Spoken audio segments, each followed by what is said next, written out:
Hi all, welcome to BK808 cricket fever. India Sri Lanka പരമ്പരയിലെ അവസാനത്തെയും മൂന്നാമത്തെയും മത്സരം ഇന്ന് നടക്കുകയാണ്. ഉച്ചയ്ക്ക് 2:30-ക്കാണ് മത്സരം. ഇന്ത്യയെ സംബന്ധിച്ചിടത്തോളം വളരെ നിർണായകമായ ഒരു മത്സരം തന്നെയാണിത്. ആദ്യ മത്സരം സമനിലയിൽ അവസാനിക്കുകയും രണ്ടാമത്തെ മത്സരം ശ്രീലങ്ക 32 റൺസിന് വിജയിക്കുകയും ചെയ്തു. ഈ മത്സരത്തിൽ ജയിച്ചാൽ മാത്രമേ ഇന്ത്യക്ക് പരമ്പര സമനിലയിൽ നിർത്താൻ സാധിക്കുള്ളൂ. അതുകൊണ്ട് തന്നെ ഇന്ത്യൻ ടീമിൽ മാറ്റങ്ങൾ ഉണ്ടാവാനുള്ള സാധ്യത വളരെ കൂടുതലാണ്. ഇവിടുത്തെ പിച്ചിൻ്റെ പ്രത്യേകതകൾ ആദ്യമേ പറഞ്ഞിരുന്നു. സ്പിന്നേഴ്സിനെ കൂടുതൽ അനുകൂലിക്കുന്ന പിച്ചാണ്, എന്നാൽ ഫാസ്റ്റ് ബൗളേഴ്സിന് തീരെ അനുകൂലമല്ലാത്തൊരു പിച്ചും കൂടിയാണ്. എന്നാൽ ബാറ്റ്സ്മാൻമാർക്ക് നല്ലോണം റൺസ് കണ്ടെത്താൻ സാധിക്കുന്ന ഒരു പിച്ചുമാണത്. ഇന്ത്യ ഇവിടെ 375 റൺസ് നേടിയ ഹയസ്റ്റ് സ്കോർ ഇന്ത്യയുടേതുമാണ്. ഇപ്പോൾ ഇവിടെ ഫസ്റ്റ് ബാറ്റിംഗ് ചെയ്യുന്നവർക്കാണ് കൂടുതൽ പ്രിഫറൻസ് ഉള്ളത്.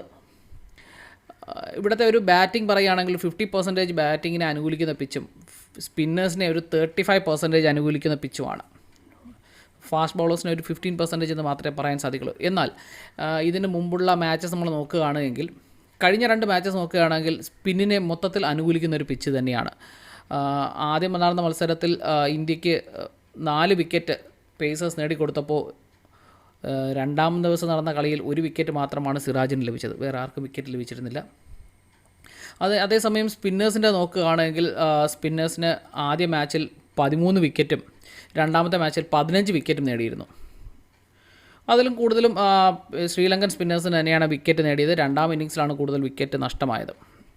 എന്നാൽ ഇതിന് മുമ്പുള്ള മാച്ചുകൾ, ഇവിടെ നടന്ന മാച്ചുകൾ നോക്കുകയാണെങ്കിൽ ഇന്ത്യ ബംഗ്ലാദേശും അതുപോലെ തന്നെ ശ്രീലങ്ക ഇന്ത്യ നടന്ന മാച്ചുകൾ നോക്കുകയാണെങ്കിൽ പേസേഴ്സിനെ കൂടുതൽ അനുകൂലിക്കുന്ന ഒരു പിച്ചായിരുന്നു. അതുകൊണ്ടാകാൻ ചിലപ്പോൾ ഇന്ത്യ പേസേഴ്സിനെ കൂടുതൽ കൊണ്ട് വന്നത് തന്നെ. പക്ഷേ അതിന് വളരെ ഓപ്പോസിറ്റായാണ് ഇപ്പോഴത്തെ മാച്ചുകൾ നടക്കുന്നത്. എല്ലാം സ്പിന്നേഴ്സിന് മാത്രം അനുകൂലമായ പിച്ച്.